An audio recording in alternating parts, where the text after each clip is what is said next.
BA द्वितीय वर्ष राजनीति विज्ञान के विद्यार्थियों, आपके प्रथम प्रश्न पत्र प्रमुख राज्य व्यवस्थाओं के अंतर्गत आज मैं आपको अमेरिकी संघीय कार्यपालिका के प्रधान राष्ट्रपति के परराष्ट्र संबंधों के संचालन करने में क्या भूमिका है और राष्ट्रपति की विधायी और न्यायिक शक्तियां क्या है, इस संदर्भ में विस्तार से चर्चा करना चाहूँगी। परराष्ट्र संबंधों के संचालन की बात करें तो संयुक्त राज्य अमेरिका राज्य की कार्यपालिका का प्रधान होने के नाते राष्ट्रपति अमेरिका की परराष्ट्र नीति को निर्धारित करता है और विश्व के अन्य राज्यों के साथ अमेरिका के परराष्ट्र संबंधों का संचालन करता है।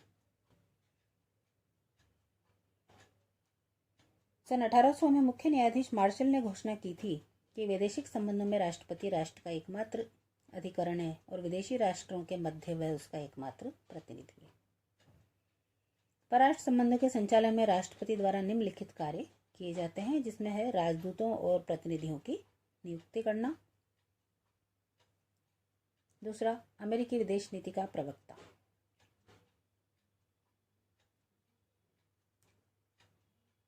कांग्रेस को समय समय पर भेजे गए राष्ट्रपति के संदेशों द्वारा ही कई महत्वपूर्ण विदेश नीति संबंधी उद्घोषणाओं को जन्म दिया गया, जैसे अलगाव सिद्धांत, मुनरो सिद्धांत, ट्रूमैन का 4 सूत्री कार्यक्रम तथा मध्य पूर्व के लिए आइजनहोवर सिद्धांत।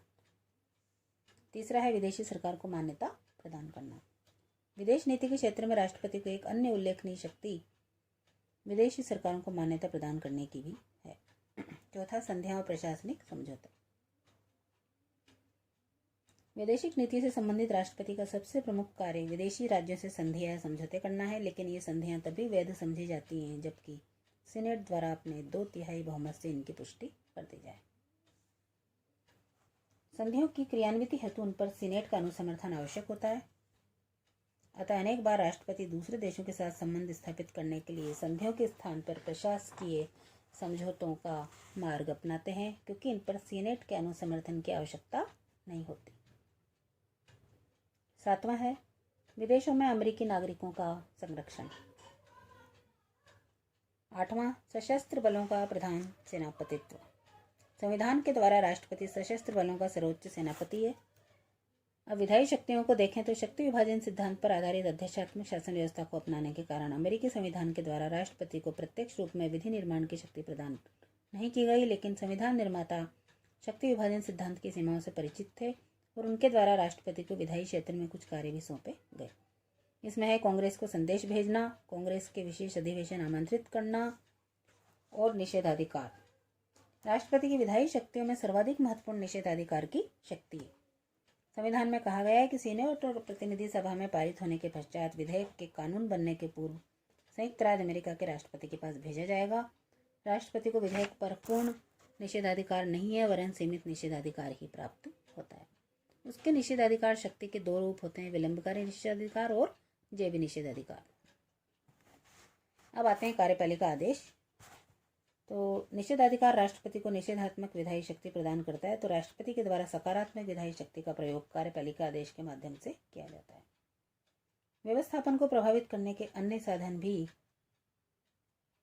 हैं जिनसे राष्ट्रपति व्यवस्थापन को प्रभावित कर सकता है।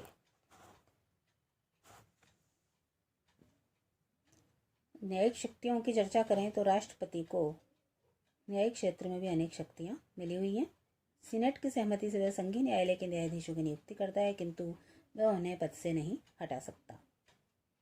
संविधान के अनुसार राष्ट्रपति को अमेरिकी संघ के विरुद्ध किए गए अपराधों के संबंध में अपराधियों के दंड को स्थगित करने, क्षमा प्रदान करने की शक्ति प्राप्त है।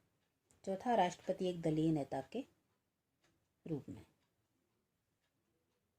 राष्ट्रपति अपने दल का भी नेता होता है और इस रूप में भी उसे बहुत अधिक शक्ति तथा प्रभाव प्राप्त होता है। धन्यवाद।